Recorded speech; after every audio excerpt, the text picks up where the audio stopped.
Assalamualaikum warahmatullahi wabarakatuh. Bagaimana kabarnya anak-anak?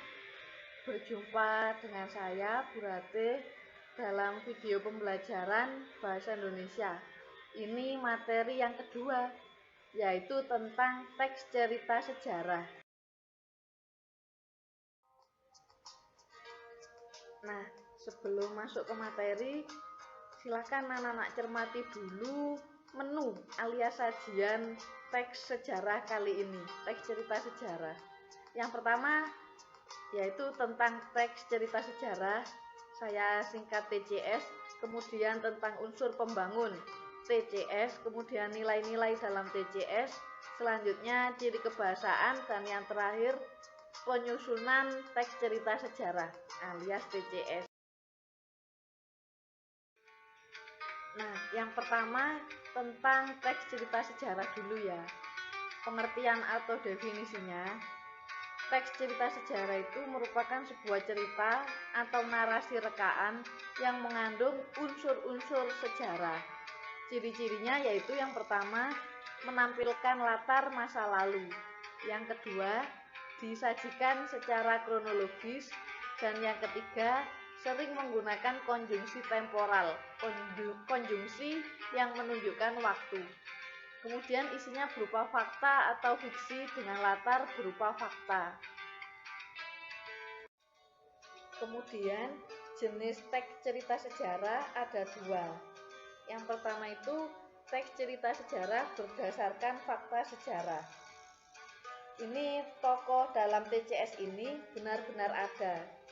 Begitu juga latar dan kronologi urutan peristiwa yang diceritakan itu benar-benar ada. Tetapi dalam penulisannya dibumbui unsur-unsur sastra seperti dialog yang bertujuan membuat cerita semakin menarik dibaca. Contoh cerita sejarah berdasarkan fakta sejarah ini dapat dilihat pada roman sejarah. Misalnya yang berjudul Untung Suropati, karya Yudhya Wibowo. Kemudian yang berjudul Kupilih Jalan Gerilya, berupa roman hidup Panglima Besar Jenderal Sudirman, karya Rokaya Asura. Kemudian ada yang berjudul Diponegoro Menggagas Ratu Adil, karya Remi Silado. Jenis yang kedua yaitu teks cerita sejarah fiksi. Ini latar peristiwanya sejarah masa lalu, tetapi tokohnya bersifat fiktif, bersifat rekaan. Tidak benar-benar ada tokoh-tokohnya itu. Tetapi latar dan waktu peristiwa sejarah itu berupa fakta sejarah. Jadi yang fiktif hanya tokohnya saja. Contohnya yaitu yang berjudul Lingkar Tanah, Lingkar Air, karya Ahmad Tohari. Kemudian Tiba Sebelum Berangkat, karya Faisal Odang.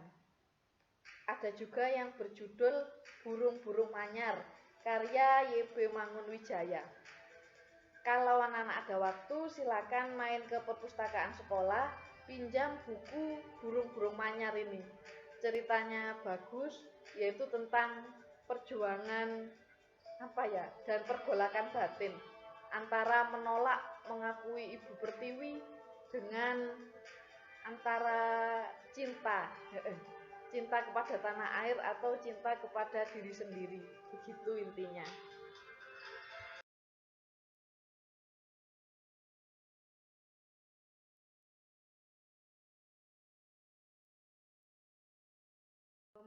Ke materi unsur pembangun TCS, anak-anak ketahui terlebih dahulu struktur TCS atau urut-urutannya.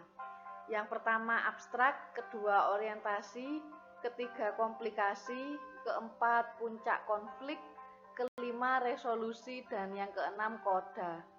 Untuk lebih memudahkan, boleh membuat singkatan atau jembatan keledai. Misalnya Asikom Pureda ya. Asikom Pureda, abstrak, orientasi, komplikasi, puncak konflik, resolusi, dan koda. Abstrak ini merupakan ringkasan atau inti cerita di awal, garis besarnya. Kemudian orientasi berisi pengenalan tokoh dan latar cerita. Komplikasi ini merupakan urutan awal kejadian yang memicu puncak masalah. Selanjutnya puncak konflik, ini pada saat konflik mencapai tingkat intensitas tertinggi. Gawat-gawatnya ini wis. Resolusi konflik terpecahkan dan ditemukan penyelesaiannya. Nah, yang keenam, koda berisi nilai-nilai atau ajaran yang dapat dipetik oleh pembaca. Abstrak dan koda ini, nomor 1 dan nomor 6 ini bersifat opsional, boleh ada, boleh tidak dalam suatu teks cerita sejarah.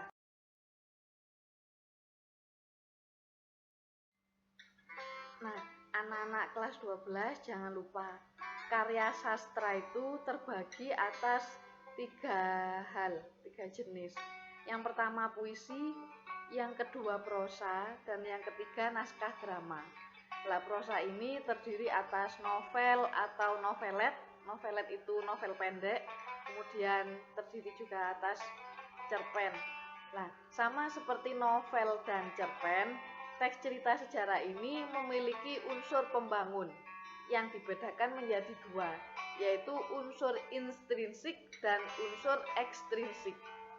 Unsur intrinsiknya juga sama, meliputi tema, penokohan, latar, alur, sudut pandang, dan amanat. Nah, sama kan ya dengan unsur intrinsiknya novelet dan cerpen. Tema itu, seperti yang sudah anak ketahui, tema itu merupakan ide dasar penceritaan itu. Kemudian penokohan merupakan penggambaran watak tokoh, baik, buruk, kemudian jahat, antagonis, atau baik, protagonis. Kemudian latar ini berisi tempat, waktu, dan suasana. Alur merupakan rangkaian peristiwa. Nah, alur ini mengikuti seperti struktur teks cerita sejarah yang mulai abstrak sampai koda tadi. Kemudian sudut pandang ini merupakan pemosisian cerita. Ada sudut pandang orang pertama dan ada sudut pandang orang ketiga. Kalau sudut pandang orang pertama menggunakan kata ganti saya, aku, atau kami. Kalau sudut pandang orang ketiga menggunakan nama, misalnya Pak Anwar, kemudian Bu Sekar, misalnya begitu disebut namanya. Atau bisa juga menggunakan dia atau ia. Kemudian yang terakhir, unsur intrinsiknya berupa amanat. Seperti yang sudah anak-anak ketahui, amanat merupakan pesan yang ingin disampaikan kepada pembaca.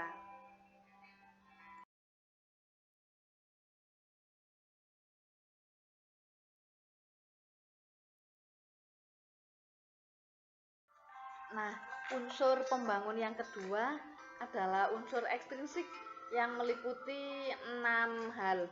Dibahas satu-satu. Yang pertama dulu, rekaman kebesaran, ketinggian, dan kegemilangan pemerintah.